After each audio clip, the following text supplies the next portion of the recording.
YouTube, Brian Phillips here, working on the Arcus M.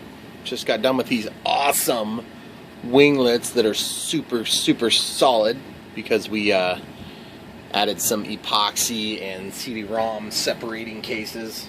Now I'm ready to extend the ailerons, and you guys at home are probably thinking to yourself, Brian, why do you have to screw with everything? Well, because when a plane sucks, I feel like I wasted my money. So I'm going to make it work awesome.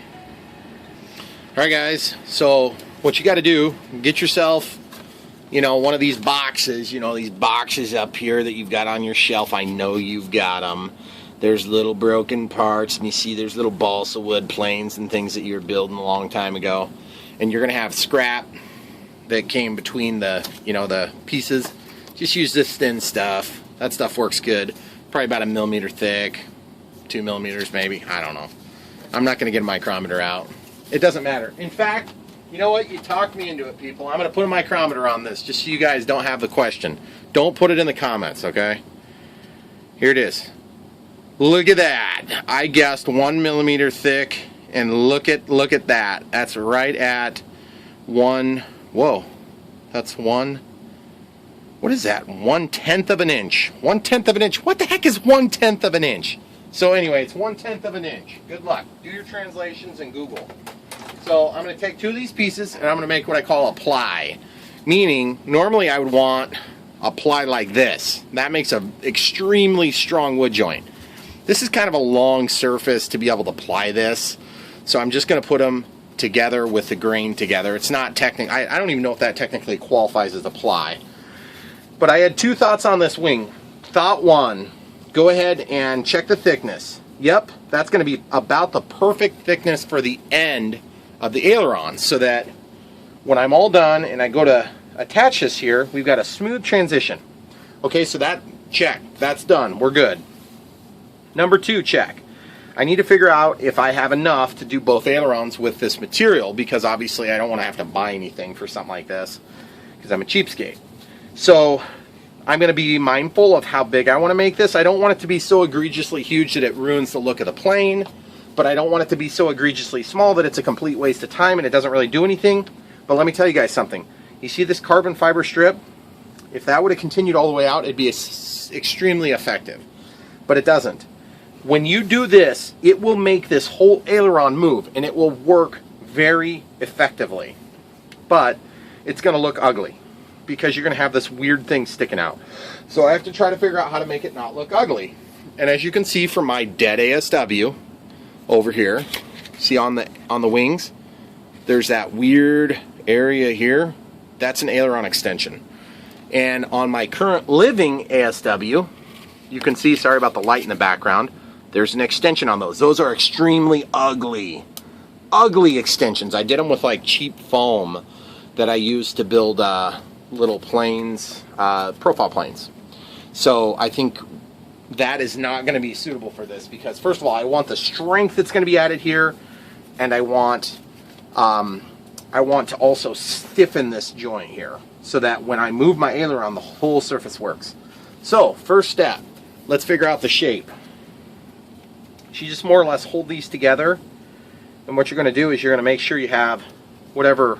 I usually kind of favor the bigger side because that's the side that's going to get the least amount of waste. And I had 2 thoughts. I was thinking I might actually overlay this and then transpose a line straight across so that I can actually take and extend the wing so that there's a smooth transition, and then you can't tell that we've extended the ailerons. And then I thought to myself, that is a lot of work. I'm not doing that. So instead, what I'm going to do is I'm just going to tap these so that they're square on the bottom. I'm going to hold them up here, and I'm just going to say, you know what, self, that looks pretty good, and I'm going to make a mark.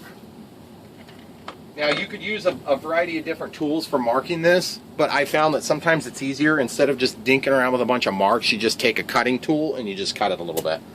This is a brand new, unused Hobbytown USA X-Acto knife. No, they didn't give this to me. I bought it to use a coupon because I had to spend like $25 and I was like $1 off. Okay, so we're just going to hold that there.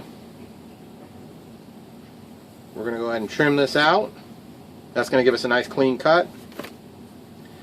And the second thing we're going to do is, remember, we want to make a little extra on both sides. Ow! Quit laughing at home, people. Okay, so then we're going to make that cut there. All right, so now we have to transpose those cuts. And one thing that's nice about thin balsa, since we've oversized this joint a little bit, we can usually just break it. There it goes. Fold it the other way, done. Because we're going to sand this, obviously. And then what we can do is we can do the same thing on this end. And what works nice, I mean, obviously you can use your knife and you can come along here. You can find that groove. And you can just run through. And that's all hunky-dory, but you know, that takes a lot of time. And when you're working on these sort of projects, it's more like, let's hurry up and get it done so we can go fly somewhere. Okay, so you see what I'm doing? I'm supporting it. And then I'm moving. And then I'm supporting it. And I'm supporting it, and I'm just bending it, and then it's breaking off. And look at that awesome not clean joint. So that's not what's supposed to happen, but at any rate, 10 times out of 10, if you're filming it, it's not going to work. So I'm just going to take this knife and just follow along, get a nice clean cut. Again, we're not going for perfection here. We just need enough to transpose that mark onto this one. Okay, so now we also have a nice clean cut on this side, so I'm just going to hold those butted tight. And sometimes when I'm doing this, what works kind of handy is if you can grab yourself, you know, like some of these chip clip clamps, which that's not a technical term. These chip clip clamps are kind of handy because they will keep it from slipping. And then you can take down here, you can go ahead and make your mark and cut it. So this time it's actually quite a bit easier. We're just going to transpose the mark. Again, we're not going for perfection here. We haven't even applied the material. When you apply it, there's going to be some CA that spills out and different things like that. So there you go. So you got your marks. Now what you want to do is get this a little bit more refined to what you actually want. Okay, that looks pretty good. Now let's measure the thinnest point on this. And you're probably thinking to yourself, that's not very hard to figure out, Brian. Isn't it this? Well, sure, it probably is. And so measuring this is probably a moot point anyway, but we're going to do it to be on the safe side. Let's see what we got here. Looks like we got 27 and a half. Okay, so we're just going to call it 27 millimeters. And then over here we're at, looks like we're at 40. So obviously the thinnest part is going to be down here. Okay, so a couple thoughts. As the wing tapers down and narrows up, I know it's kind of counterintuitive, but I want my aileron to get longer, thicker, and stronger because the control surface is down here. It's centered about a 1/3 or 2/5 of the way down the wing. So if you have a little bit of material and we get a little wider, what's going to happen is you're going to get more leverage by moving the control surface out here, and this is where this one doesn't move very well. So what would have been cool is if they had long enough servo cable, they could have put this out here, and then the less active portion of it would be less aggressive in rolling the aircraft anyway. So what I'm going to do is I'm going to take these apart, just like that. And all I need to do now is glue these things together and cut them. But what's sometimes easier is to cut them ahead of time. But in this application, you might get burned a little bit if you do that. You also see how there's just a little air gap there. The thing that's funny about this material is that balsa wood is very soft and you can't actually manipulate that in, and if you pull it tight, sometimes you get a little extra strength out of that. In this case, I don't know that I'm necessarily going to get that much strength. So what I want to do is I want to take and cut a diagonal cut across here, and that's going to mean that I have two symmetrical pieces that I can use. One for this wing, one for the other wing, and you do want these to be symmetrical. Minor variances is not a big deal. You don't want a major variance though. So let me pause it and we'll show you how we'll do that. Okay folks, so we just moved over to our bench here.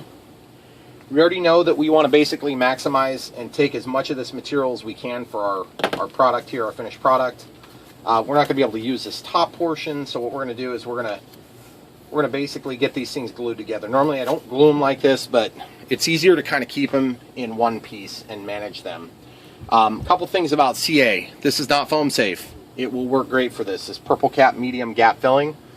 This is Kicker, also known as Instaset. Works really good. I highly encourage you to use it if you can. It will make your life a lot easier. Try not to get CA in your face, in your hands, in your mouth. Don't do any of that stuff. But it works really good for gluing this stuff together. So what I'm going to do is I'm going to get something heavy and flat. And something heavy and flat, and you're thinking, why do you need that? Because when you glue this, the chemical reaction will sometimes actually fold this up a little bit. So I'm going to find something heavy and flat, like a piece of wood. I'll be right back. All right, guys, heavy and flat. 4 pieces of metal stock here. So there's a challenge to doing this. When you get that CA on, you have this big of a surface area. If you set it offset like that, you're going to lose a bunch of material. So what I want to do is I want to actually tape this so that we get a real easy bond. This is not super high quality tape, which is why I'm using it for this. So I'm going to just tape along one surface, very simply. I'm not going to worry about how neat it is. I just don't want to flex the wood, which I did sort of there a little bit. And, okay, so we laid that down. Now what we're going to do is we're going to flip this the opposite direction. We're actually just going to find that edge and just get it really, really close to where we want it. Then I'm going to tip this up, and I'm going to let it stick as it goes. Okay? So good enough. So now what you've got is you've got it taped and positioned exactly where you want it to be, so that when you flip this, it'll glue, because you've got this little gap. Okay?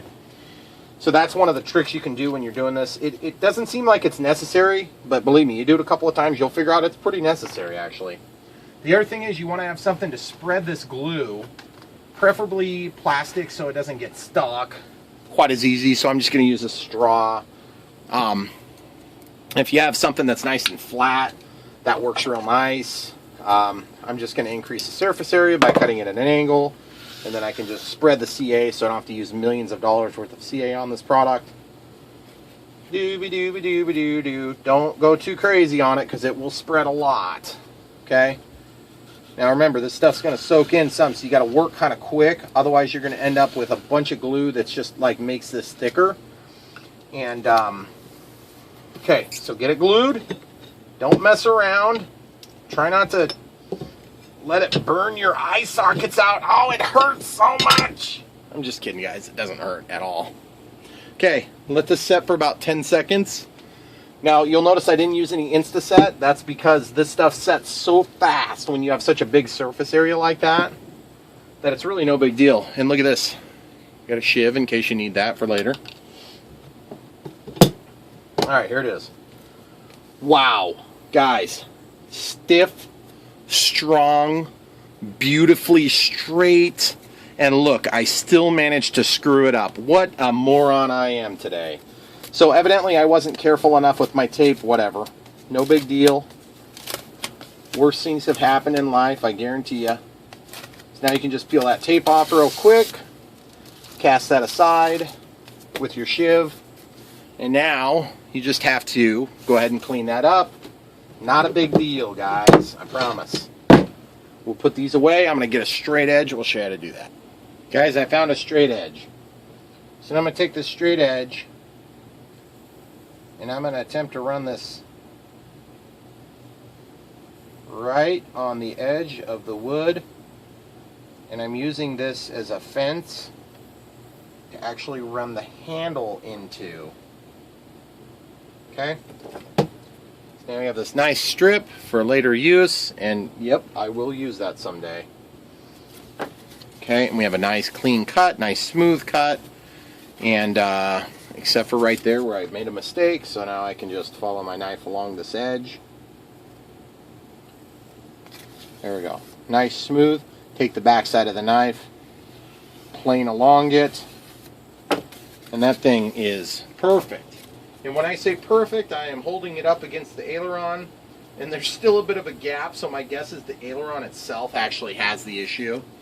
The second thing I'm going to do is I'm going to go to each corner, or not corner, but to each end, and I'm just going to go squarely cut and just clean off this portion, which was not flush. Remember how we made it a slight amount oversized, maybe 1 millimeter on each end. Now we're nice and square on one end, and then on the other end we'll go ahead and square this up as well. And I'm just going by ballpark and eyeball here.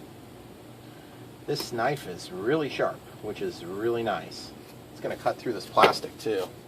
Okay, so we got a nice clean cut. just measuring it up against the work surface, and that's the perfect length now. Okay, great. So now we're square, square, and square. And now all that's left is going ahead and cutting the two pieces. Now, my experience has been when you're cutting two pieces and you're trying to make them equal, it's really kind of tricky to do that. You can measure, that's all hunky-dory, but then you end up making stupid mistakes because you're in a hurry trying to film it for YouTube and you want to get out the fly. So what I'm going to do is I'm just going to use this. I'm actually going to set it slightly ahead of where I want the cut to be. That way I can use this as a fence, meaning I'm running this little surface of the knife up against the level. And then my cut ends up where I want it and not right where the level actually sits. I hope that makes sense, guys. I'm pushing really hard on this thing to keep it in place. Okay, great. So now this piece should want to break off, just like that. We have a relatively clean cut. When I say relatively, we didn't quite get far enough down on that. No big deal, though. I'm actually going to use a planer this time. This is an actual planer for real wood projects, which will take a lot of material off each time, so be careful.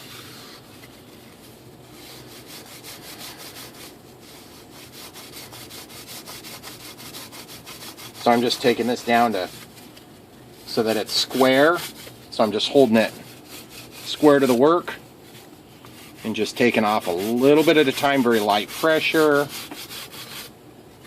You could do this with a sanding block or a piece of sandpaper, or you could use a knife and actually carefully measure.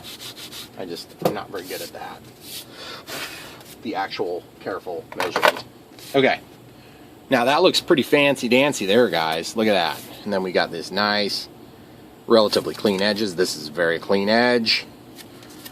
This is clean, but it's also the perfect thickness for our wing, or the aileron in this case. Okay, so now what we have to do is we have to figure out, if we were to cut smack dab the middle, we would be really close to what we need because they would be almost the same, but the geometry would not work out because you would have this one would be square, and then this one would be like canted at an angle.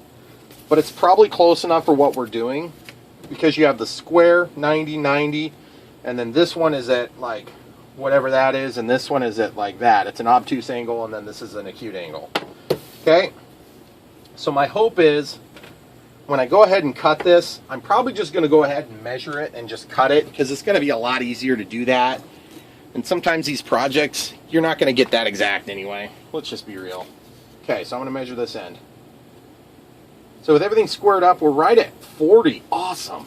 So that's easy to split in half. So I can go right to 20. And you see how these are sharp?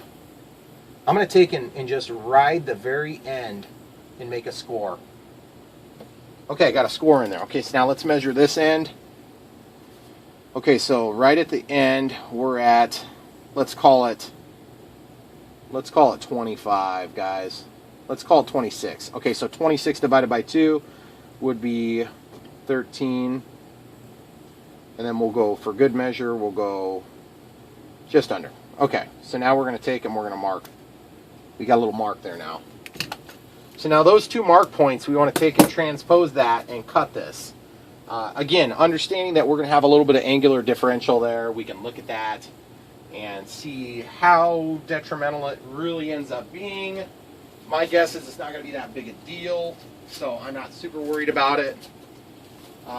Just trying to find a straight edge that's more effective for this cut. So what I want to do is I want to get this lined up here on our mark. And you can see the straight edge is not long enough. So what I have to do is I have to go to a third point and make my mark. So wherever the mark is, that's where I'm going to measure it. Okay, so let's go somewhere where it's easier because I want an even number. So let's go where it's 30. So I'm just keep going down until it's 30. Okay, so there's 30. Okay, so at this point, right in the middle would be 15. So we're going to go to 15, and then we're going to make our mark. Okay, there's our mark. Of course, it's in the grain, so it's a little bit hard to see, but I can see it. You guys may not be able to see it, but I can see it. And what we're going to do is we're going to take from our first point to our second point, and we're not going to get super specific about overlap and everything because we're going to take and transition we're just going to validate that those two marks still agree by moving our mark down. Okay, so there's our second mark. Now we're going to take and we're going to cut it. Okay?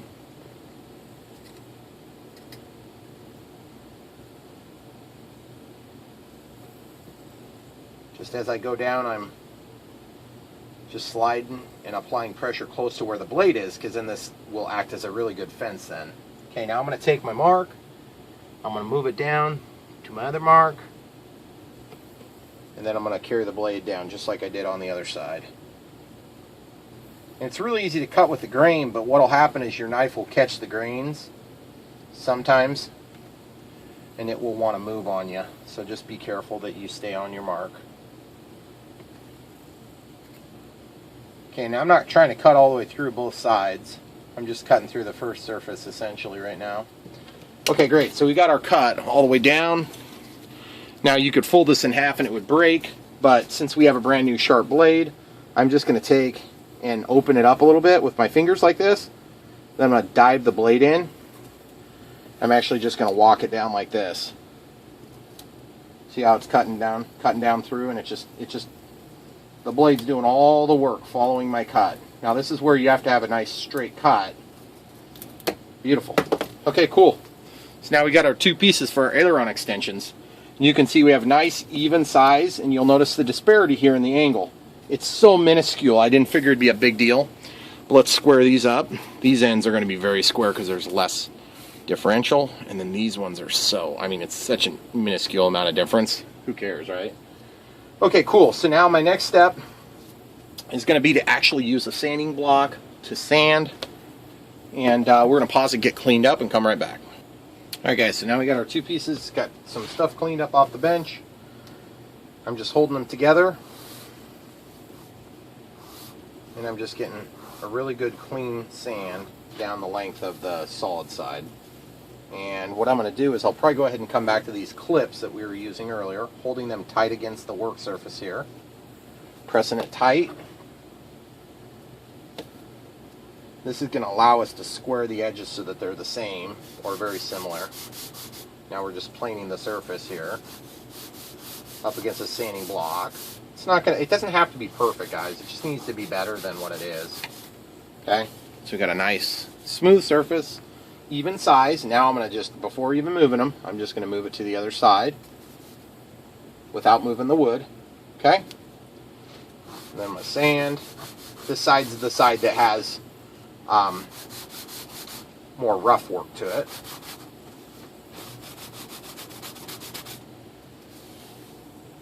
Okay, so now this is going to be the side that, well, really we can use either side to go up against the wing. So it doesn't matter, up against the aileron. So it really doesn't matter, but you can see we kind of got this little divot here. So I want to try to get that out of there. Two ways to do that. You can sand it, apply even square pressure, and lots of movement.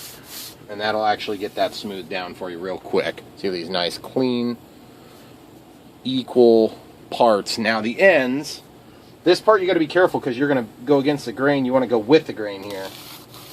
And it's still going to want to eat that stuff up. And remember, you don't want to lose a lot of length on here because we need that length to make the aileron.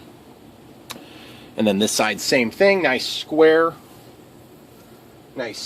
surface here you're going for. So just back and forth, long strokes with the grain. Don't go against it, it'll just rip it up. Okay, so we got that. Nice clean. Okay, great. So now, let's go ahead and determine what direction we're going to put these. I'm going to pause you and we'll get you pointed at the plane. Alright guys, so now you can see the tapered end is down here and the taller end is over here. So look at that, that looks nice, good fit. Not an exact fit, but it's going to be good enough for what we're doing. Now we just have to determine which way they're going to go. Are they going to go this way? There's a little bit of a gap. If we go the other way, does the gap go away? It sure does. So that's what we're going to use for this one. I'm just going to walk down here to this side. Just checking. Looks like there's not really a gap. And there's not really a gap on this one. So it's got to be that the aileron has a little bit of differential in it. So now I'm just going to take with a very, very light marking with a pencil. I'm going to mark what direction I want it to go. And so in our case, I'm going to mark an arrow that says forward.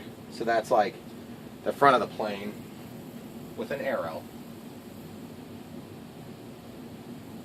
Okay, and then that can be painted over after we're all done. I'll probably go ahead and paint those the orange color.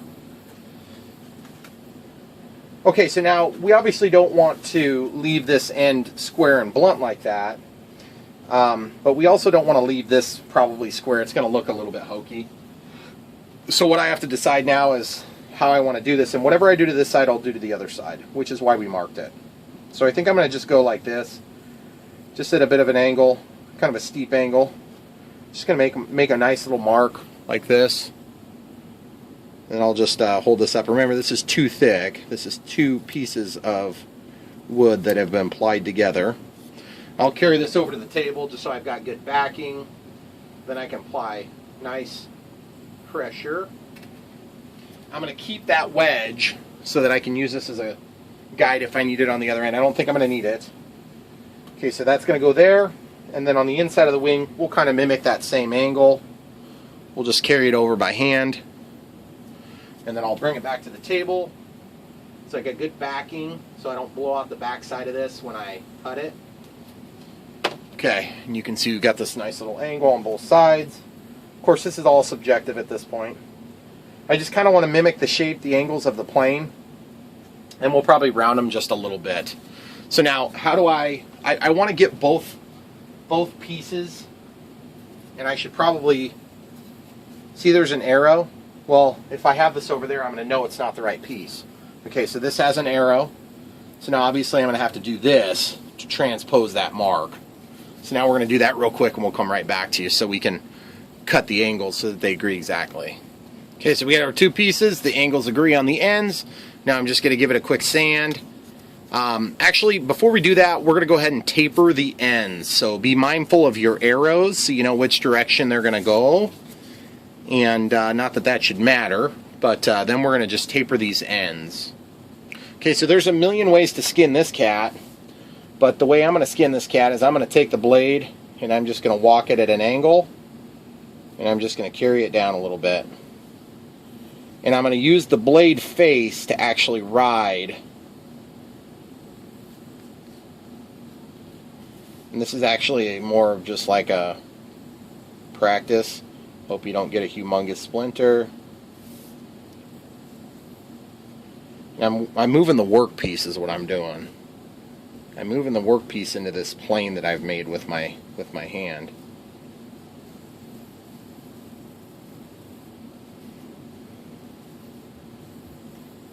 Just get your hands out of the way of the blade. You don't want to slice yourself open. Well, I'm sure some of you probably are into that sort of thing. I'm not. Okay, so you got this nice surface. Doesn't need to be perfect, just needs to be a little bit tapered. And, you know, honestly, it doesn't need to be tapered. I don't need this plane. I want this plane.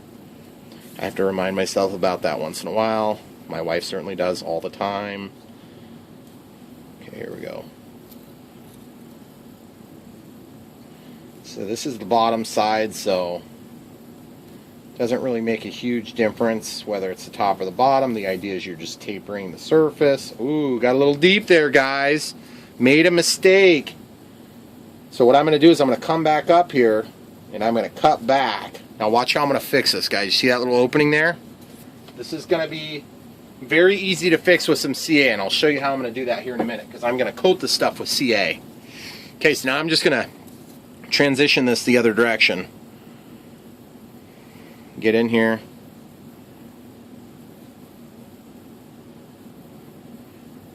There we go. You get a little greedy, you try to take a little too much in one cut, and it does try to go all the way through to the other side because the grain of the wood is going to help guide your knife. Yep, there we go. Okay, so we got that cut off. Let me get rid of that thing. And then you can see we've got a nice pointed edge there. So now what we need to do is we need to take our sanding block and just work it down the length a couple of times, knock the steep edge off, and we'll come right back to you when we get that done. Okay, so we got the shaping done on this one. You can see there's a little bit of a walk. You're You're never going to know when you're looking at the thing from the air. Even on the ground, to be honest, you're not going to notice. But anyway, I just wanted to show you that. And so that's what your finished product is going to look like. You got a couple extra steps in there, so I'm going to do that to the other side, and we'll come right back.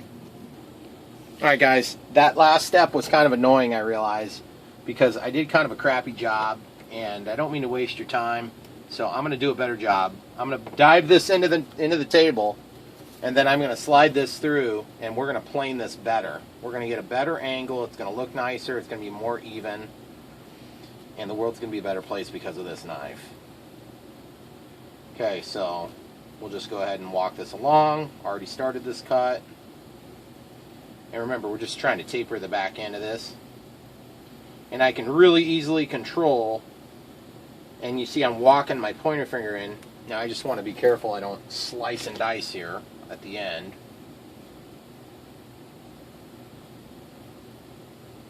Okay. Still got a little bit of walking to it, but not a big deal. I can live with it. It looks a lot better. I feel better. I didn't feel like I wasted your time.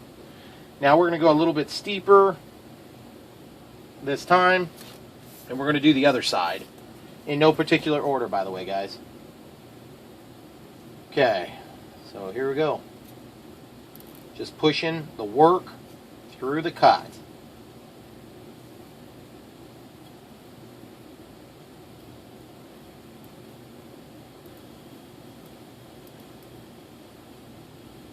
This is where splinters are born, people.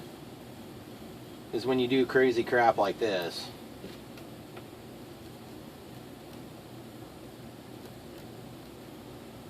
Okay. Wow, that is phenomenal. It is a lot better, actually, though. Yeah, I'm happier with that.